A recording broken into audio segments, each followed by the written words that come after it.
You ever wake up already tired? Like the weight of yesterday's chaos climbed into bed with you and never left? I've been there, waking up to noise before the world even says a word. And let me tell you something most people never realize. Your first conversation of the day is the most important one you'll ever have. And it's with yourself. The alarm goes off, and the day begins. But the difference between ordinary and extraordinary isn't what people do. It's what they say to themselves before they even get out of bed. That first inner dialogue, it's not just words, it's a compass. It points your entire day in a direction, whether you choose it or not. So let me ask you something real. When was the last time you chose your first thought?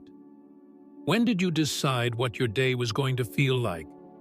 Before life threw distractions at you. Most people don't.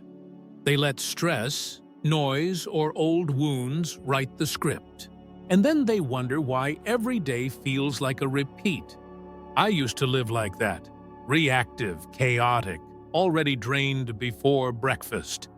But everything changed the moment I made one powerful decision. To choose my mindset before the world chose it for me. And that choice? It started with 5 powerful declarations that rewired my mornings and transformed my life. If you've been waking up overwhelmed and want to learn how to reclaim your mornings and finally feel in control, comment 6 down below and subscribe, because I'm about to show you the exact words that changed everything for me. To start, however, there's something I need to clarify. This has nothing to do with denying or evading problems. The polar opposite is true. The key is to get oneself emotionally and psychologically ready to confront reality head-on. It's about being prepared with a viewpoint that uplifts you instead of bringing you down. Now, let's go over the mantra you should repeat to yourself first thing in the morning. Not what you'd expect from a motivational speaker, so it could catch you off guard. This day is mine. Oh my, I really hope today is a good day. Not at all. I want to make the most of today. I am the one who owns this day, however. Behaving as if your day is something you own, rather than something that occurs to you, makes all the difference. Ownership alters the course of events. Having ownership over something makes you treat it with more respect, doesn't it? You see to its maintenance. You get to decide on the details. Nobody else is allowed to abuse it. Keep its worth safe. There are precisely 86 to 400 seconds in a day. Everyone gets the same amount, regardless of age, wealth, or status.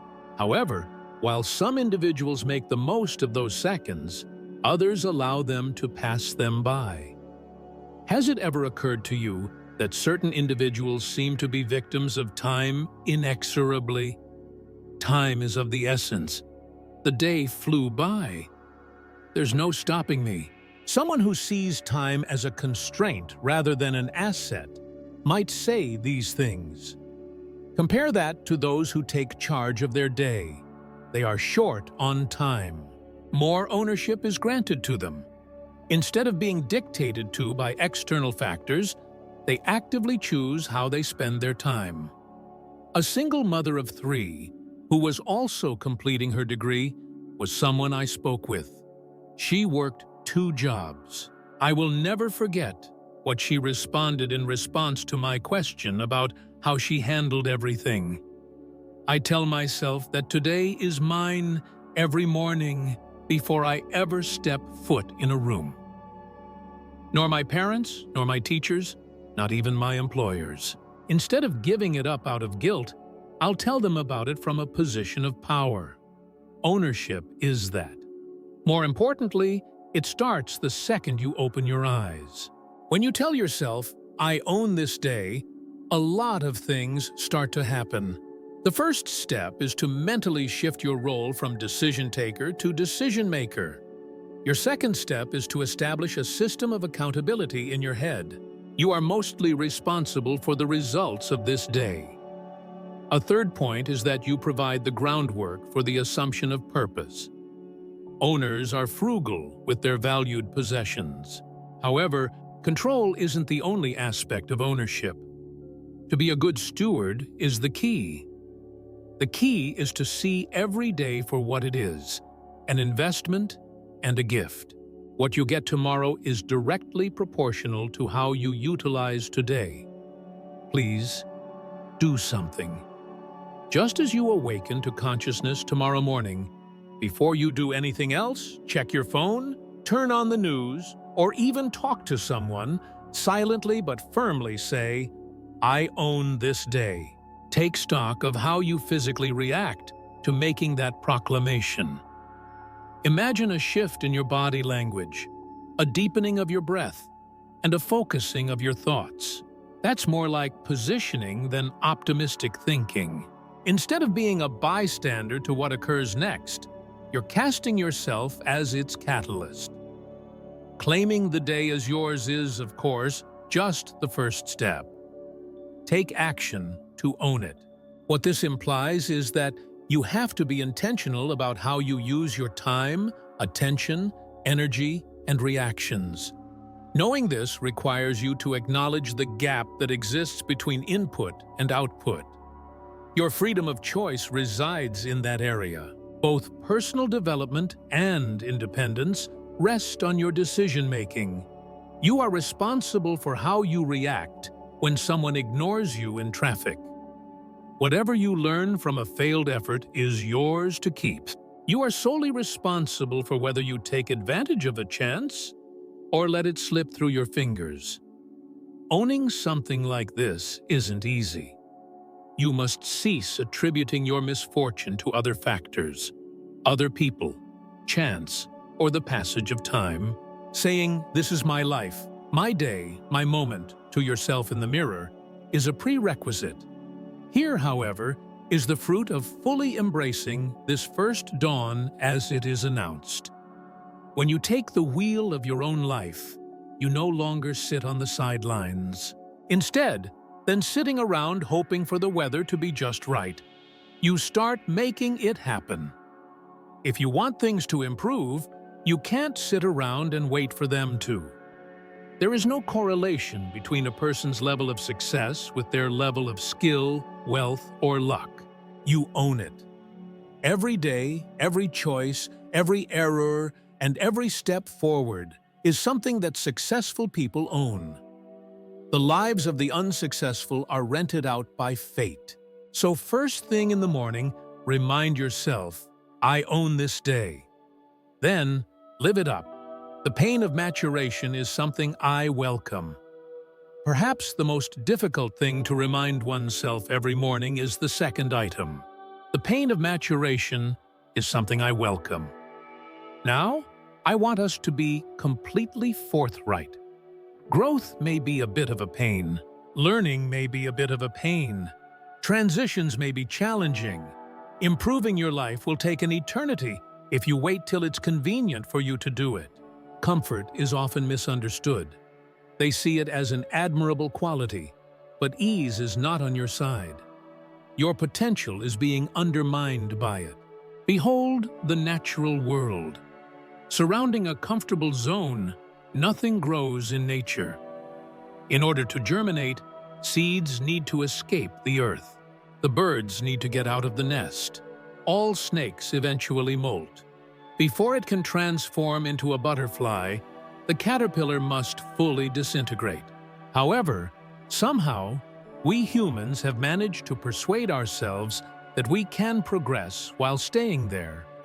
We know in our hearts that we can't. Consider all the significant things you've managed to achieve in your life. Was that something you were able to handle easily? On the other hand, did you have to push yourself, take chances, and experience the unease in your gut? When it comes to metaphors, the gymnasium is ideal. When muscle fibers are subjected to stress to the degree of microscopic injury, they undergo growth and are able to repair themselves with even greater strength than before. In the absence of challenge, progress is impossible. In all areas of your growth, the same idea holds. Saying to yourself, "I embrace the discomfort of growth," first thing in the morning may have a dramatic effect on your mental health. Feeling uneasy is really a sign that you're growing. Therefore, you're changing your perspective to see it as an opportunity. One of my clients used to tell me that before starting the day, he would look at himself in the mirror and think, "What am I going to do today that will make me uncomfortable?" Not because he indulged in masochism, but because he knew that the person he aspired to be lay beyond that pain. The way you approach each day is fundamentally altered by one declaration: I accept the pain of progress. Despite the allure of a warm bed and the sound of the alarm, you learn to embrace the pain of getting out of bed early, since it is the price you must pay to be productive. You learn to use mental resistance to your most essential job when it arises, even if it's the most difficult task on your list. If you've ever been anxious about having a difficult talk with a coworker, spouse, or kid, you know that genuine connections demand putting yourself out there and being vulnerable. Embracing discomfort does not imply actively seeking misery. It implies accepting that you must endure short-term pain in order to achieve long-term gain. Refraining from experiencing essential suffering shortens the lives of too many people. How many important discussions are avoided every time? How many aspirations perish in the painful limbo between planning and doing? It's not uncommon for individuals to remain in their occupations for generations. They hated change for so long because it was more painful than staying the same. For some, the comfort of the known, rather than the risk of the unknown, kept them in toxic relationships. Not only did they endure pain, but it was meaningless and unproductive pain. As we surround ourselves with comfort, little by little, day by day, by choice, it may become a prison. Cage confinement quickly becomes a source of restriction rather than safety. Imagine a world where you wake up each day with the reminder that progress and ease are incompatible. How would your life change? Is there anything you could try? Where would you draw the line? Is there anything you could alter? This brings to mind a lady who was a seminar attendee of mine. She was in her 60s and had just launched a computer firm, an area in which she had zero background and was often the oldest person there by a factor of 30. She had a high learning curve and made errors, so I wanted to know how she addressed them. She grinned and said that she tells herself every morning, "Today will be uncomfortable. That's how I know I'm still growing," which is a good indicator that she is still developing. Then I begin working. She had a crucial realization. Discomfort is always there.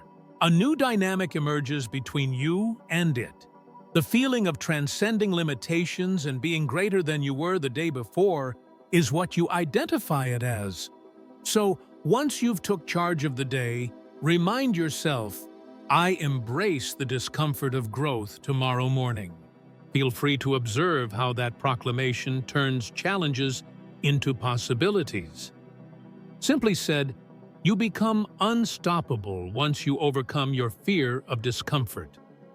What I can manage is my main focus. One of the most frustrating, anxious, and energy-wasting things that may happen to us is addressed in the third proclamation that should be a part of your daily routine.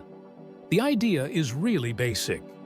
What I can manage is my main focus. Situations, events, and circumstances that impact us but are entirely beyond our control are continuously bombarding us in this intricate world. Shifts occur in the economy. The climate shifts. Decisions that we wouldn't make, are made by other people. System behavior deviates from our original blueprint. Still, how much time and effort do we let ourselves be affected by things over which we have no control? How often do we wear ourselves out trying to overcome insurmountable obstacles? All too often, people disregard a basic rule of efficacy. Concentrate on the things you have the power to change, and your influence will grow accordingly. Imagine a serene garden. Neither tomorrow's warmth nor last week's frost should be a concern for a competent gardener. What they can control is their main emphasis: the quality of the soil, the spacing of the plants, the regularity of watering, the protection from... You are the garden. Plus, you get to decide every morning how to use your limited mental and physical resources. Telling yourself things like, "I will concentrate on things that are within my control," will help you set boundaries for your day. You're essentially making a public pledge to put your money where your mouth is and reap the rewards. Being passive or disregarding difficulties is not the point here. Using your most precious resources strategically is key. All of your focus, enthusiasm, and hard work. Anxieties about the state of the market endangering his sector almost crippled a CEO I worked with once. He would start each day by researching the day's top news stories, including economic indicators, political events, and rival actions. He had not accomplished anything worthwhile by the time he got to his workplace. He was emotionally and physically drained. I proposed an easy adjustment to his morning ritual. Take 5 minutes out of your day to jot down the parts of your company that you could control before you even look at the news or reports. And then he resolved to channel all 8 of his efforts into those specific areas. It was a stunning metamorphosis.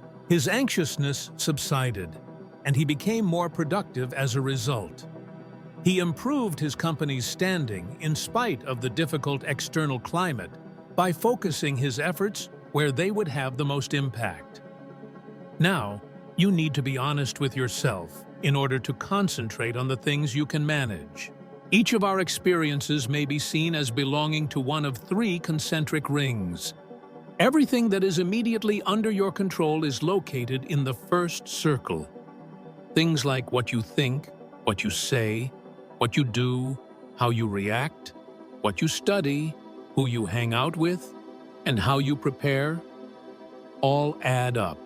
Things you have some say over but ultimately no control over are in the second circle. How people see you, the vibe on your team, the results of the projects you help with, and how well those you mentor do. What you can't manage or change is in the third circle. Focusing on the first circle, secondly on the second, and accepting rather than fighting against the brings about effectiveness and peace of mind. It also impacts the weather, the economy, most global events, other people's beliefs and decisions, the past, and more. Keeping your attention on the things you can change each morning might serve as a guiding principle to save you from wasting time worrying about things you can't change. Asking yourself, what part of this can I influence today, might help you get back on track when things aren't going according to plan in a project. Thinking, what can I do to help fix this, becomes more pressing when relationships are under stress. When things are tough, it helps you focus on the one thing you can control. Someone I spoke with had lost almost everything in a natural catastrophe, and I'll never forget that. I questioned her about how she mustered the will to rebuild, and she revealed that she asked herself, what is one thing I can control today? First thing in the morning. When everything else seemed out of control, concentrating on the one thing I could manage, whether it was my attitude or just one phone call or form, kept me going ahead. The strength of this proclamation lies in that. Problems aren't ignored. Rather, They are reduced to their essential elements. We are not implying that people should disregard bigger problems or stop trying to bring about systemic change, because they misunderstand this notion. It is possible to have strong feelings about things that are out of your hands, while directing your efforts where they will have the most impact. Indeed, this notion was well understood by the most influential changemakers of all time. They spared no effort in denouncing anything that was wrong. They focused all of their energy on the areas where they could have the most impact. Tell yourself, I will concentrate on what I can control. First thing in the morning, after you've taken responsibility of the day and decided to welcome the pain that comes with progress. Then, as your frustration levels go down, you'll see your effectiveness go up. Reason being, doors you didn't know existed become apparent after you quit battling immovable barriers. Before asking for anything in return, I provide value. Contrary to much of what our society teaches, the fourth morning proclamation refers to a basic principle of success. I provide value before I ask for payment should be your mantra for the day. The implementation of this idea, which is as ancient as civilization, continues to be innovative. The equation is usually understood backwards. They think about themselves in terms of what they can get, rather than what they can provide. Opportunity seems to be restricted, and they wonder why. Payoffs are gradual, if they materialize at all, and relationships stay superficial. Turning this around and putting giving before receiving is the key to success in any endeavor. Allow me to clarify something for you. Neither martyrdom nor being exploited are at the heart of this. A fundamental law of human psychology and market dynamics must be understood. Compensation comes after value. Consider it in this light. Planting precedes harvesting in nature. Prior to the reward, there is the labor, the input that comes before the output. However, many people wait until the last minute to plan their professions, relationships, and personal growth, instead of adopting a harvest attitude. By telling yourself, I provide value before I ask for anything in return, you may train your mind to look for ways to help others rather to just make money. Surprisingly, this is the quickest way to get what you want. A young professional once asked himself why he wasn't moving up the corporate ladder. We were able to identify the issue with his method. Nothing mattered to him more than getting that next promotion, salary, or acknowledgement. Every day he would wonder, what am I going to get? When am I going to get any attention? Could you please tell me why they haven't given me rewards? Over the following 3 months, I proposed a change that would be both easy and difficult. He would inquire about many things. In what ways might I be of unexpected benefit today? What can I do to simplify another person's work? How can I help with this issue? I am not even employed to do that. Those familiar with this idea may have anticipated these outcomes. He had been hoping for a promotion for 2 years, and he finally got it within 6 months. Why? This is due to the fact that he evolved into an employee the company could no longer sustain at his present level. You will approach every contact and opportunity with a new mindset after making this morning statement. Your attention moves from taking from others to making a positive impact. When you continuously go above and above in your work, it shows that you care about your job. Rather of being a doormat, strive to be useful. It involves putting other people's needs above your own while you're in a relationship, not as manipulation, but as true service.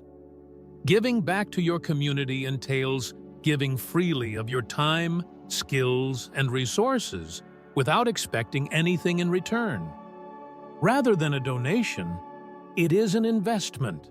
The irony is that you may get better returns if you put an emphasis on providing value to your customers than if you concentrated on the returns themselves.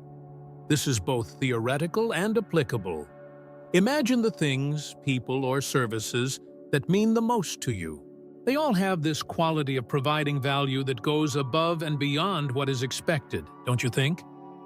Before they are receivers, aren't they all givers? I had a conversation with the visionary behind a successful company's founding about his approach to running a firm. He made an astonishing statement. Making the most money is never a topic of discussion here.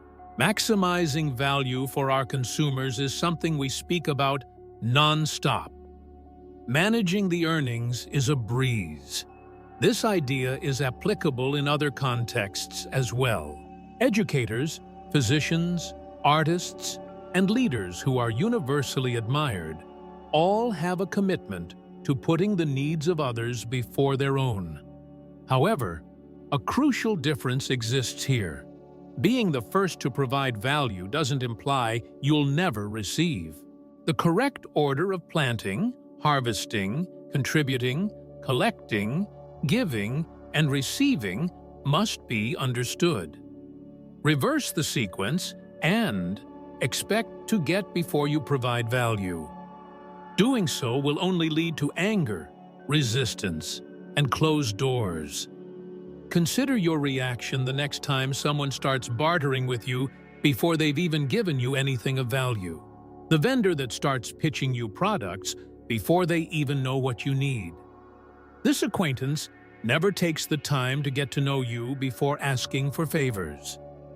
Whoever is working with them wants to be recognized before they even start. Compare that to your attitude toward those who want to help, who want to understand before they can give. Do you notice a difference in your posture? You don't shut, but rather open. Instead of retreating, you participate. That is the strength of this assertion made on the fourth morning. It portrays you as someone who adds value instead of just looking for a way to get paid. The most interesting part is this. Never mind the ROI as long as you reliably put value delivery first. Because when you establish a reputation for always putting the needs of others before your own, you gain security in knowing that you will always get more than you give. As I strive toward the future, I see I am appreciative of the present. It is the last and fifth proclamation. Making the same decision first thing in the morning touches on a highly nuanced aspect of human psychology. As I strive toward the future, I see I am appreciative of the present. Many people find it difficult to reconcile with this statement. What can I do to be grateful for where I am in life, even while I work, to make things better? The two pitfalls of being too content and being unhappy all the time are what I need to avoid. The key is realizing that being grateful and wanting to succeed are not mutually exclusive concepts. When complementary forces are in harmony, they may bring about a special kind of driven happiness. On the whole, individuals tend to lean toward one of two camps. They either don't value what they have, since they're always thinking about what they don't have, or they accept their existing condition without striving for improvement. We benefit from neither extreme. If you never stop to be thankful for what you have, you will always be striving, and you will never be satisfied. Being grateful without striving causes you to stay still, content with your current situation, but never growing into your full potential. Saying to oneself, I am grateful for what is, while also striving for what may be, is a great way to set yourself up for success psychologically. I had the pleasure of collaborating with an entrepreneur who seemed to never be content. No matter how far his firm got, all he could see was the distance ahead. Both he and his crew were exhausted from his relentless pursuit of perfection. and he was reveling in the meaningless satisfaction that came from doing things that didn't really matter. Every morning when he woke up, I pushed him to record 3 particular aspects of his company that he was thankful for in its current state, not in a hypothetical future version. Then, starting with gratitude, he would prioritize areas that needed improvement. There was a dramatic change in his leadership style and his level of happiness. A sustainable strategy to growth was born from his ability to be grateful in the present, while simultaneously striving for the future. In addition to being recognized for their present efforts, his team was motivated to pursue even larger opportunities. This rule is applicable in all areas of life. Recognizing and appreciating your current self while working for your future self is an important part of personal growth. It is embracing individuals just the way they are and pushing them to reach their full potential in your relationships.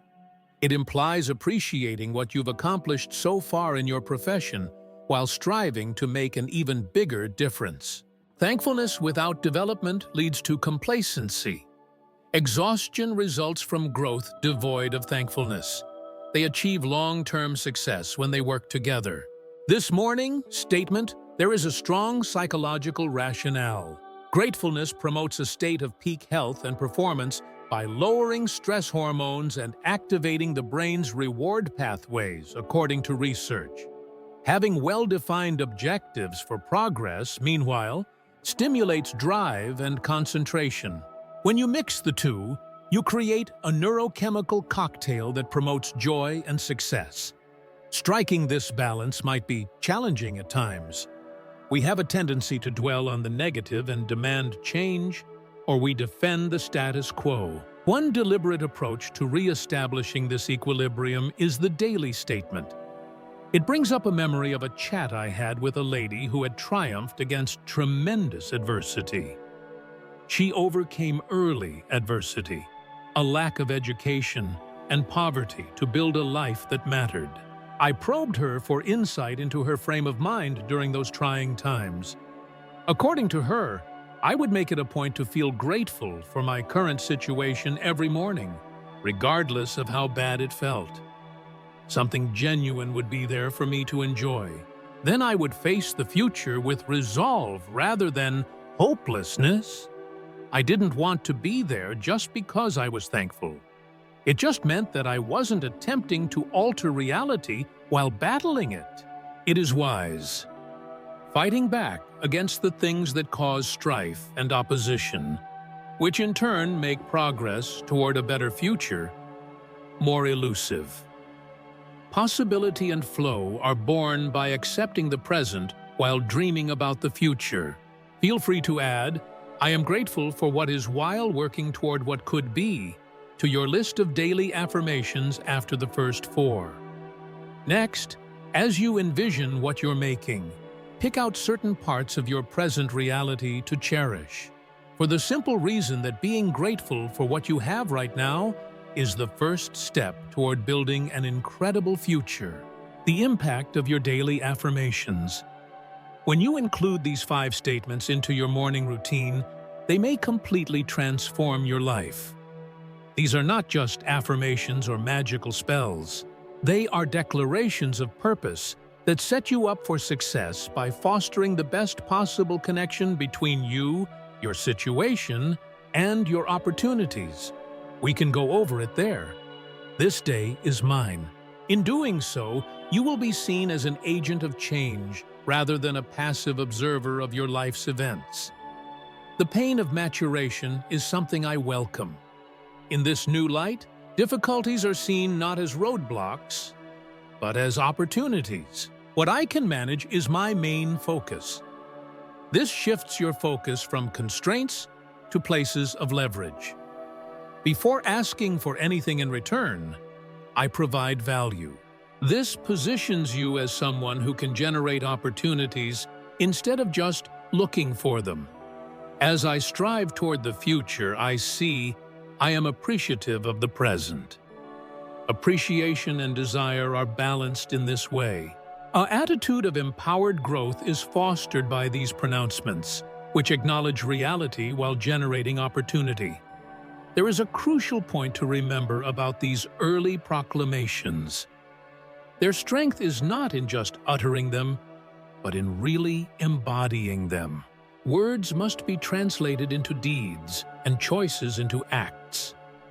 Most people's potential goes unrealized because of the disconnect between knowing and acting. Many may hear these ideals, disagree with them, and maybe even jot them down before carrying on with their old ways of life. However, you may stand out from the crowd by being one of those people who actively seek out and use knowledge, rather than just consuming it. Who don't only hear wonderful ideas, but embody them. What if these 5 statements were the compass for every moment of your life, not simply in the mornings?